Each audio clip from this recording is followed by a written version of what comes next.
In this video, I want to explain to you the difference, the crucial difference between thinking of a desired state and thinking from a desired state.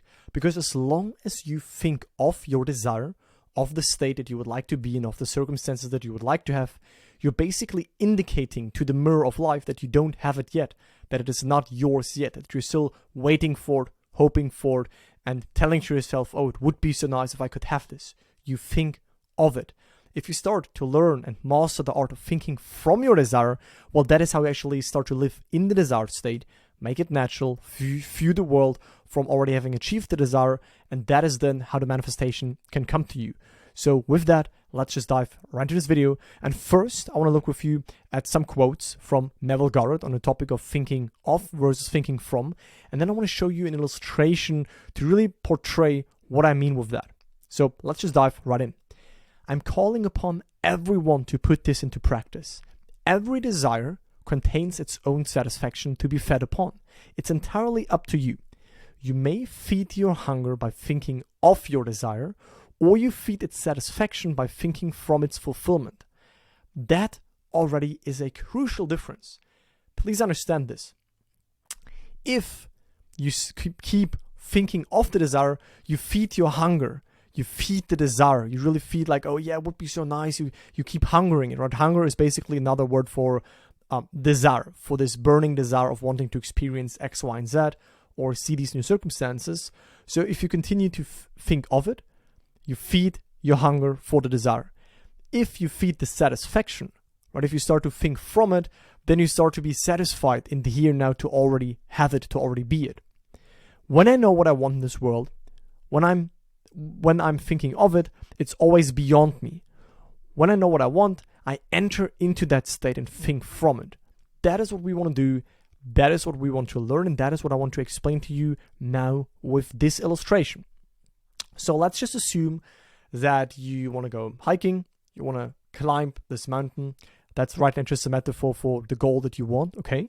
You're standing here and you want to be here. Right? So that is where you want to be. Now, if you continue to think of what it would be like to be on top of the mountain, you're thinking of it, right? You have this hunger, you have this desire to be there. Please translate this right now, of course, to your desire, right? So your desire to have this in your life, you desire this in your relationship life, in your money, in your business, in your health, in your lifestyle, right? This is what you want. You think of it, right? You have this hunger for that. And this is what Neville said.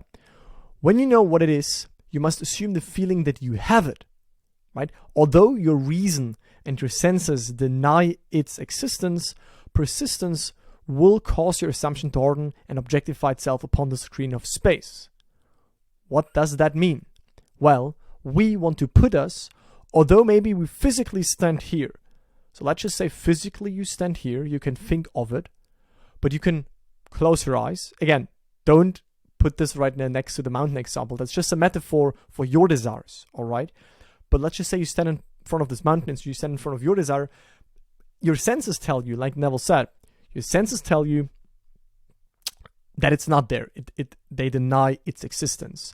But imaginatively, right, in your internal world, you can assume the feeling, what would it be like if I'm already on top of the mountain? So while you still stand here, you can ask yourself, okay, what would it be like internally if I'm already on top of the mountain? You start to view the world from the state, from the attitude, from the viewpoint of already having reached the mountain, without you knowing how you went there. If you went this path, if you went this path, if you went up, down a bit, made a pause, went here and went up, it doesn't matter. You instantly go straight to the end. I'm already on top of the mountain, and you start to view the world imaginatively, internally, from what would it feel like? What would it be like? Would I already have that goal, be that desired version of myself, right? That is thinking from, seeing the world from that new state internally. Neville also called this mentally falsifying the facts of life. So although you still stand here physically, right? Physically, you have not climbed the mountain yet. But although physically you stand here, because you're not tied to your physical body, you can close your eyes and imagine what would it be like, would I feel the wind on top of the mountain? Just a metaphor. What would it be like if I would already have achieved my desire X, Y, and Z?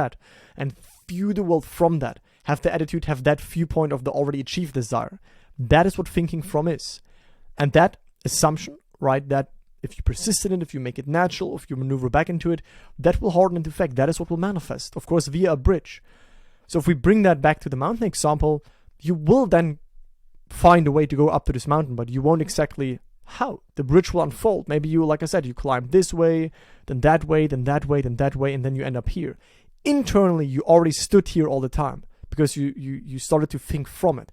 And externally, you will be moved to also get you where you already stand subjectively internally. So when a man learns the art of thinking from the end, that man or woman, of course, is master of his or her fate, right? For he defines his end, he formulates an aim in life, and then he feels himself right into the situation of that end.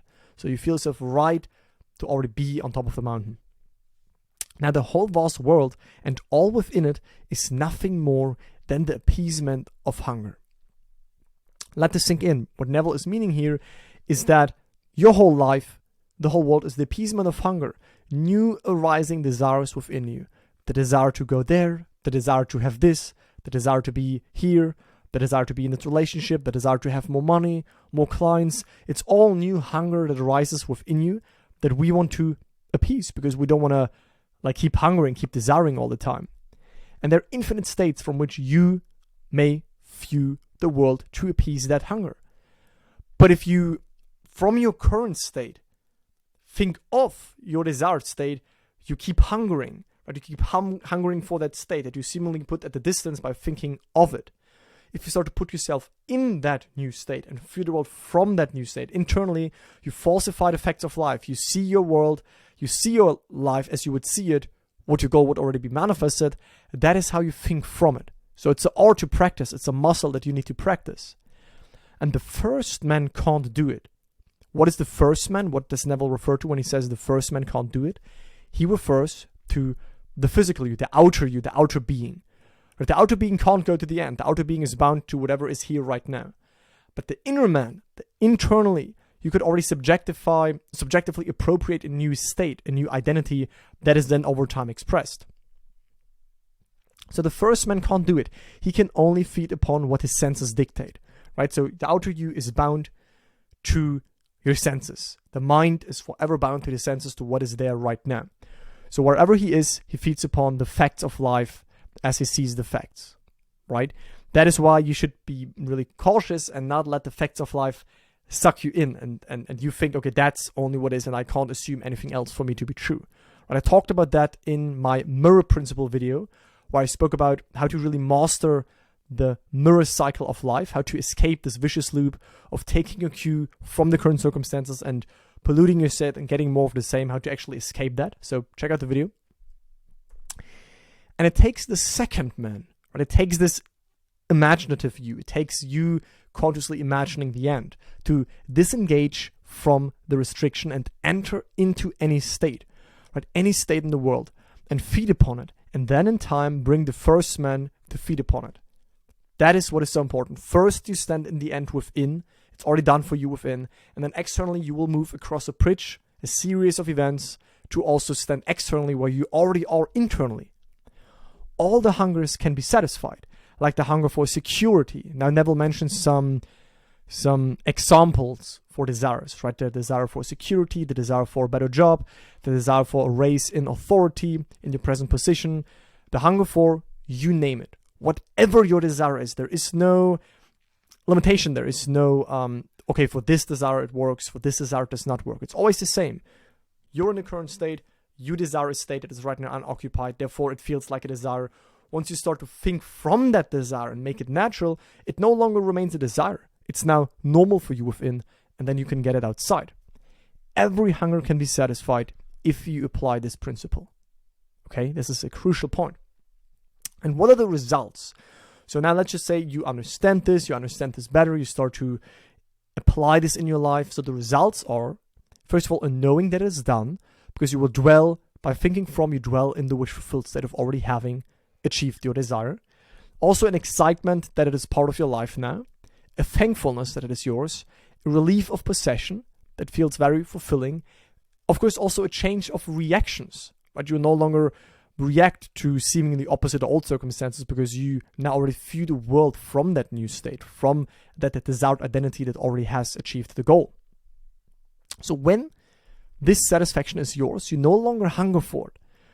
Right? So also one result is that simply the desire dies. In this current state, you have this desire. Once you enter this desired state and occupied, which previously was a desire, now you make it natural. Well, the hunger for it dies because you're now dwelling in it. Right? If the hunger persists, you did not explode the idea within you. You did not really reach this point of satisfaction or this normalness, this naturalness, this certainty, this self-preservation of shifting to the end state. But you did not actually succeed in becoming conscious of being that which you wanted, which is no problem because when you desire it again, when you fall out of the wish-fulfilled state, well, you can start to think from it again at any point in time. Don't blame yourself when you fall out of the wish-fulfilled state. That is most likely to happen, and that is nothing bad. So having assumed that I'm what I formerly desired to be, I cannot continue desiring what I'm conscious of being. So I do not discuss it. If it's done, it's done. If you know, you know. If you live in the wish fulfilled, there is no question, am I in the right state? It's just done for you. And if you go back to this mountain example, I think that perfectly concludes this video, right? The art of thinking from is if you internally, subjectively see the world as you would see it, would your desire be done? Would you be your desired self? Would you have achieved your goal? It is physically not manifested yet, but you internally practice the muscle of thinking from by falsifying the facts of life. Or like Neville's mentor Abdullah said, walk as though you are, and you shall be. Walk as though you are already it. View the world from it. Practice that. Yes, of course your senses will deny it. Like I said, right, your reason, your rational mind, your senses will deny it.